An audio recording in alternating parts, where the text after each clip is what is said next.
Nacho man, yeah. I got to be a Nacho man. Got to be a Nacho man. I got to be a Nacho man. Welcome, Vault Dwellers. My name is Nacho Bidness, and we are back at Electrical Island today for a subscriber request. A person by the handle of Kingston F. Jabby, I hope we got the pronunciation right, asked about how to build the weapon cabinet from the intro to my videos. And you've already seen it if you watched the intro to this, but here it is in Electrical Island. The original build was at my player home in Fairline Hills, and I'll try to leave a link to that in the end card. So this is just kind of a demonstrator showing how the thing works. I did go ahead and kind of nacho this up a little bit by putting a hidden switch inside of a Nuka-Cola machine, but otherwise pretty much the same build. It's not the electrical that is challenging with this, it is the place anywhere. My answer to Kingston originally was that the build was simply place anywhere and a lot of patience, but they asked, and I would like to, well, I'd like to deliver. So I went ahead and made a deep dive into Place Anywhere in the previous video because we're going to be using a lot of functions beyond what's usual for Place Anywhere, and I wanted to make sure that I covered those basics before I went and tried to cover the actual building of this thing, because once I get into it, I'm going to be flying through those Place Anywhere menus, and it might be a little bit confusing if you don't know the basics. So if you don't know the basics, actually not even the basics, the advanced functions that Place Anywhere can do, I recommend you go and watch the previous video. Alright, preliminaries out of the way. Let's get started with this build. So first things first, we need to build up the right side of this. I've already gone ahead and put a cabinet in the corner of a room and gone ahead and put up some weapon racks. I did show in the last video how to turn that long weapon rack vertical, again using Place Anywhere. So we got three ways that we can build this right hand side. The easiest by far is if you have a mod called Vanilla Extensions. Well, that includes a lot of half walls, and the great thing about these is that they're already the right shape, they're just the wrong size. So we can scale it down by 50%, and we can kind of just slide this right into place, and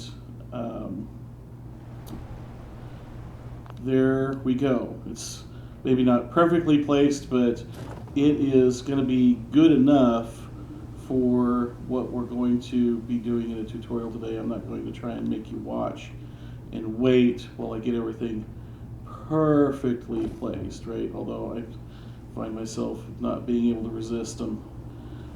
Well, okay, this is a good opportunity. See how it's popping up there? I don't want it to do that. So let's use the settings menu and turn off global collision check for the next object placement only, and now I can slide that over without having it pop up. And it's just a handy little thing that you can do. So we activate Place Anywhere again, and now it is, well, it's as perfectly placed as we're going to get for today. So what if you don't have vanilla extensions? Well, another kind of easy way to handle this would be this particular shack wall is in the base game, so everybody should have it, right? I don't think it looks as good as the right side wall of this build, but if you're looking for something easy, we can scale this down by 50% and just kind of slide it in here with Place Anywhere, and you can see that it's thicker. It has, I feel like, kind of the wrong texture. It's not exactly the right size. Just all in all, not as satisfactory. So, what is another option that we have available to us? Well, let's see. Well, this sucker's going to be a booger to select and get out of there. So, object properties, disable object. We're going to make that other wall go away. And we'll bring it back later. Actually, let's bring it back now because I'm going to need that as a guide for placing the next thing. So we're going to enable the disabled objects, and here it comes right back. A slightly harder way, but a better way, in my opinion, than this shack wall is to take this wall, which is in the warehouse section, so most people will have that. Most people have the DLC, and you can turn it on its side. How do we do that? We've already got this bread box set up, and I explained in the Place Anywhere deep dive how bread boxes are useful because they have a discernible top, bottom, left, right, and front and back. So I'm going to grab this bread box, and I've already got it tilted the direction that I want it to be. So all I need to do is copy the position of this bread box. You can see that it's rotated 90 degrees here, right? So it's pretty much perfectly straight up and down. Now I can come over here and scale this half size, and I can paste the position. Oops, this is not the position menu I wanted. Let's see, object properties, and we aren't going to copy. Now we're going to paste, and that wall is now moved to where the bread box is. Now, without touching the right stick as much as possible, I'm going to get this kind of floated into place, because if you touch the right stick and turn, then this thing will start to spin and move in strange places. In fact, I can just demonstrate that now. See how that spins around? Like, if I tried to rotate this even just a little bit, it's going to get off vertical. So here again, this is not perfectly placed, close enough for what we're going to do. When I do this build, I take this vanilla extension half wall and copy it, and copy the position, and then the second one I pick up and raise directly up. In that way, these two planes that form this face are perfectly aligned. Anyways, we've got our right side done. What are we going to do about these rolling metal doors? Because these are what we use to make the front of our cabinet. We're going to need a couple of bread boxes, and we're going to want them to be oriented in a particular fashion. So let's drop a couple more bread boxes, and I want the top on one of these to face basically left, and I also actually I'm going to make this top face right, because I also want the back of the bread box facing me. And finally, to try and get it squared up to the cabinet as much as possible, I'm just going to kind of push it against the cabinet and then let go. Well, it fell over. But if we tilt it on end, it fell over completely perpendicular to that cabinet. So I'm just going to push up against it again, just kind of try and make sure that it's as close to square to that thing as possible. Well, it's just being a real booger today. what if we kind of scrub up against the middle there? That might work better. So I'm just using the right thumbstick. I don't even have my thumb on the left thumbstick, so that we get that orientation as close to lined up perfect to the cabinet as possible. Now what I'm going to do is go into the options and make the object static, so that no matter what we do, we kick it, shoot it, whatever, nothing's ever going to move it. We take the second bread box and let's go ahead and get that oriented so that we've got, well, come on. There we go. And finally spin it around again. So now I've got the top on this left bread box facing left, and the back is facing me. And I can scrub up against this other bread box so that these two bread boxes are pretty much perfectly aligned to each other. And just kind of scrub up and then drop it. Options, object properties, physics, make object static. All right. So the orientation on these bread boxes are what's important, not their placement. Now, I am going to copy the position of this bread box. And I continually seem to be getting in the wrong menus today. Performance anxiety, I guess. So copy position, and now I'm going to get back into the build menu so that I can start messing with these roll-up doors.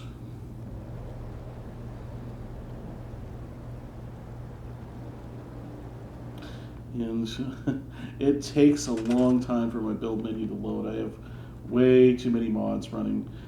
Through experimentation, I happen to know that this roll-up door should be at about a 40% scale to fit my build. So I just give it a minus 0.5 and a minus 0.1, and now we've got it down to a 40% scale. And now what we can do is we can, come on, why is it not getting into my menu? This is getting strange. There we go, finally took. And we're going to paste the position onto this door. Paste.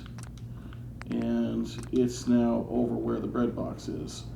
And you can see why I said I wanted the back of the bread box facing me and the top of the right. So I've got the back of the door facing outwards and the top of the door to the right. And at this point, as long as I don't touch the right thumbstick and spin the door, we should be able to get it floated more or less into place. I'm going to hold the A button and try and float this up some. It wants to be difficult. I might have to actually use the right thumbstick on this one. So we get it kind of more or less into place left and right, and then very carefully only move up without turning it all. It's doing a lot of balancing. I think it's maybe trying to interact with this bread box, which we don't need anymore, so let's move it out of the way. And let's also go ahead and turn off global collision check. And I normally advise only doing it for next object placement, but I'm going to be doing a few of these. The hard part is that if I forget and then go try to build something, it is going to not allow me to build anything. Okay. Let's try this again, and we must move up. Yeah, it's a lot less jumpy this time. And You just kind of get it right on the edge and place it.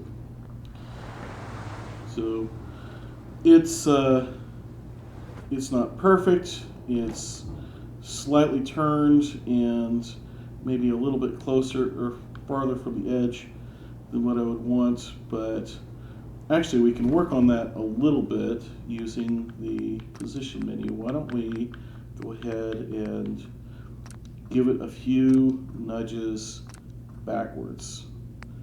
I don't like that because you see how the right side is starting to poke out of the cabinet there. So let's give it a couple of nudges forward till it just disappears on that right hand side.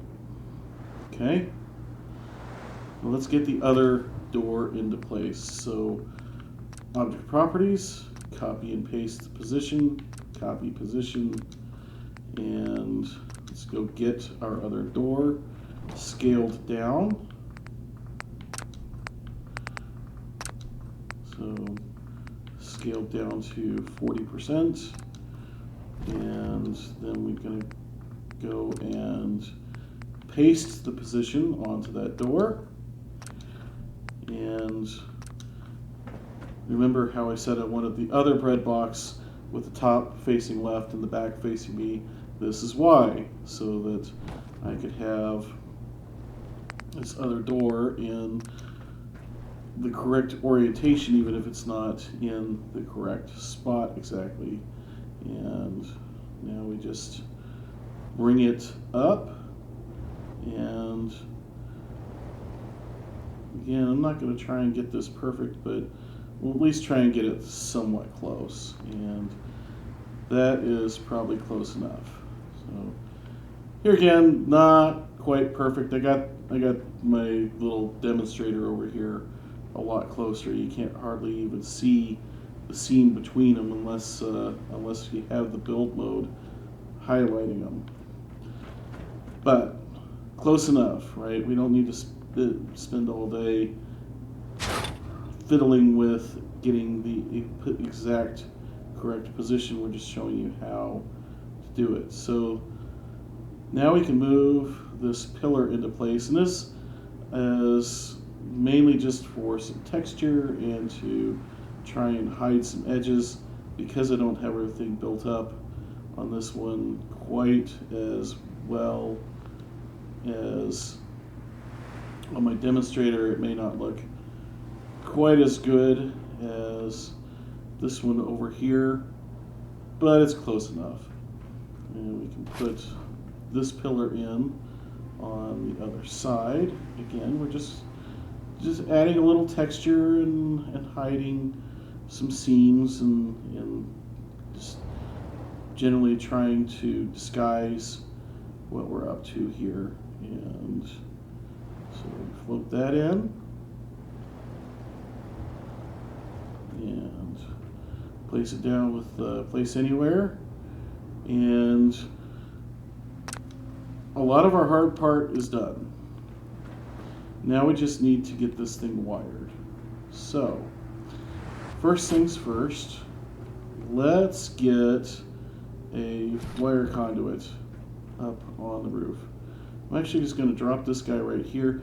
One of the nice things about Place Anywhere is that it does remember when you move something with Place Anywhere that a wire was connected to it. So we can still use the wire glitch whenever we need to, but we can also just put our conduit wherever we want.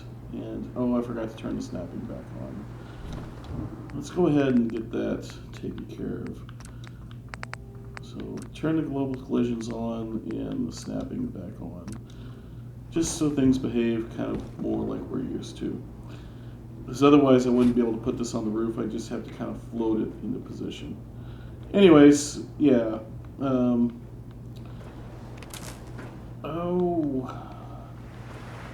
Right, the hitbox for that side.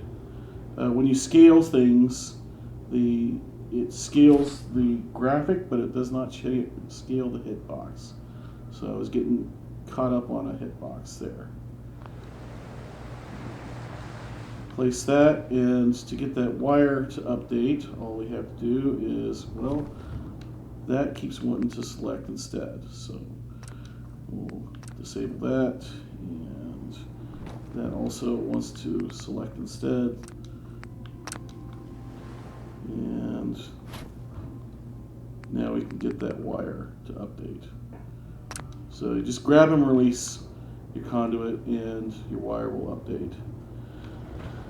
Next thing we need is a switch, and I've gone ahead and built all this stuff ahead of time so you didn't have to waste your time watching me flip through menus. So I could go up there and wire glitch that, or I could disable that and just hook directly to my switch, and I can even now position my switch so that that wire is perfectly vertical.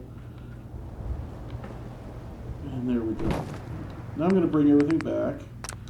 So enable all the disabled objects, and because the conduit for this roll-up door is somewhere like below the floor, so really kind of the only way to get that is to wire glitch to it. And why don't I have, I don't have power hooked up to this building yet, so maybe we should do that. Oh, don't tell me that you're not gonna.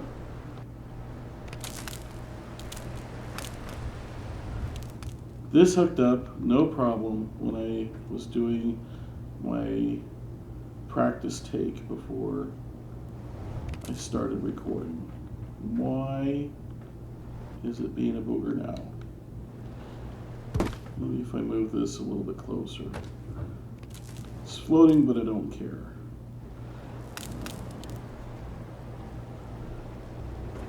Ooh. Well, this is getting annoying. Sorry, folks. Like I said, I actually will, something's in the way there.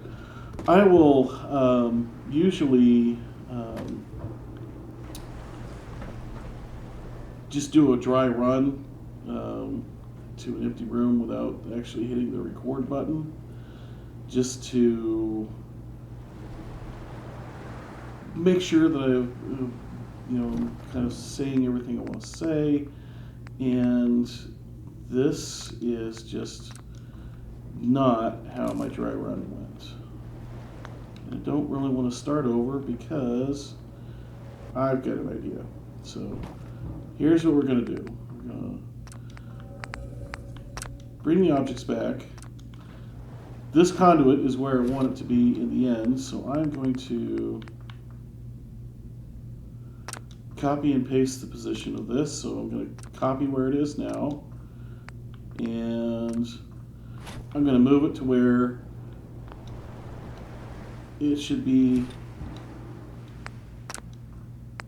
easy to wire up to this pylon. And then I'm going to put it back where I found it with the copy and paste. So this was unplanned, but another little handy thing you can do with copy and paste. And you get the wires to update, we just grab and release. And now I should be able to hit that switch, and yes, first of our doors opens, although that is not the door that I wanted to be wired to. Not least because you can see this wire is going to be going right through my weapon cabinets. So let's take care of that right now. Get back into the build mode, and wish that I had not installed so many mods.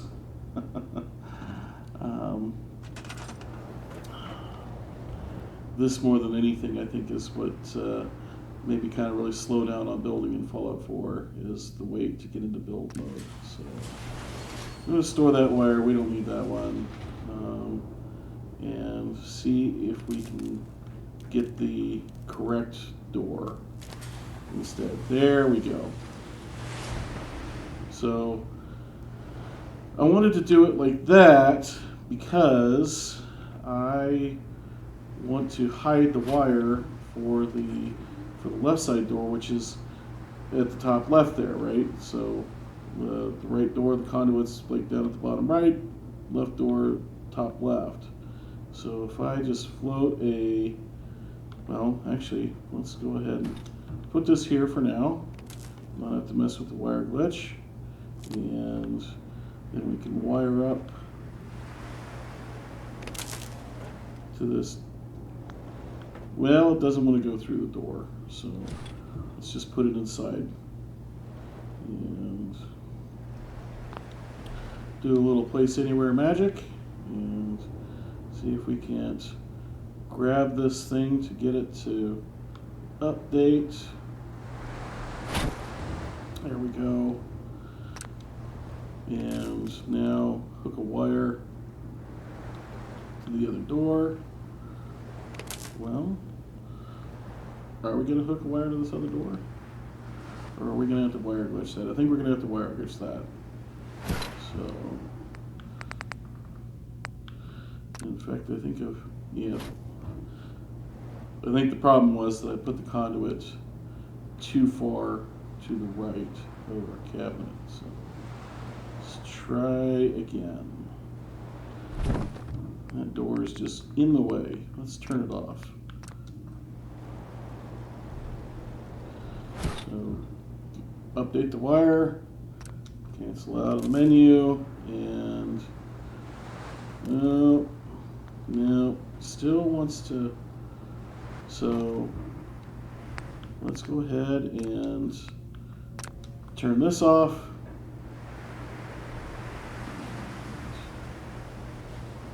Oh, this is probably also in the way as well because of the hitbox. Now we should be able to wire glitch from here to here. The wire is up way high inside the cabinet where no one will be able to see it. So let's bring our other pieces back. Actually, wait. Let's not do that. Let's go ahead and get our delayed on switch in here, because this is how we make the lights wait a second to turn on. Now, I have already programmed this to, I think, like a 2-second delay prior to starting this video. If you don't know how to program a delayed on switch, there are many tutorials across YouTube. I have done some myself. So we're just going to stick this guy. Actually, we're going to wire to this first. Let's do all the wiring in first. So we're going to wire to that, and we are going to just use place anywhere to float this, and we're going to get a second bulb and float that there. And you know what, while we're at it, while it's here and easy to get to, we'll go ahead and change it to red. Might be hard to see in daylight, but the colors on the cycling lights and the light boxes and everything follow the old Roy G. Biv acronym that you learned in grade school for rainbows: red, orange, yellow, green, blue, indigo, and violet.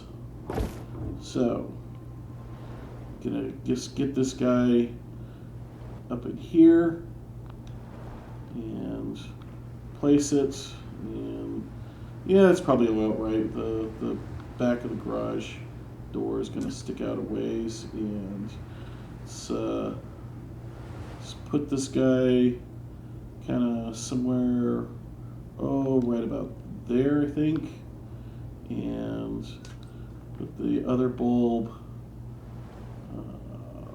let's see, let's put the other bulb right about there.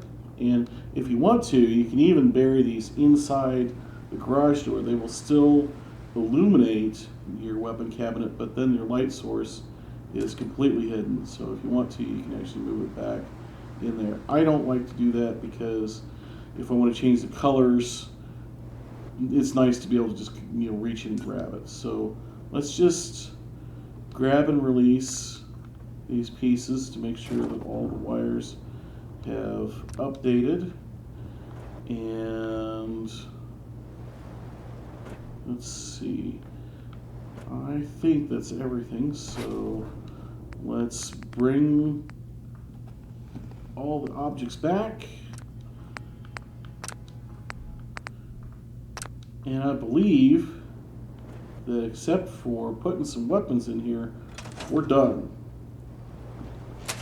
Turn that off. Yep, the lights turn off and the doors closed just like we want. And turn the switch on again. And after a delay, the lights turn on and doors open. So there you go. That is how I built that weapon cabinet that is in my intro. And if you have any requests, I would love to hear them. If you like this video, please do hit the like button. If you dislike, please tell me why in a comment. A dislike without context means that I don't know what I should do to make better content for you and what I should be improving on to get better.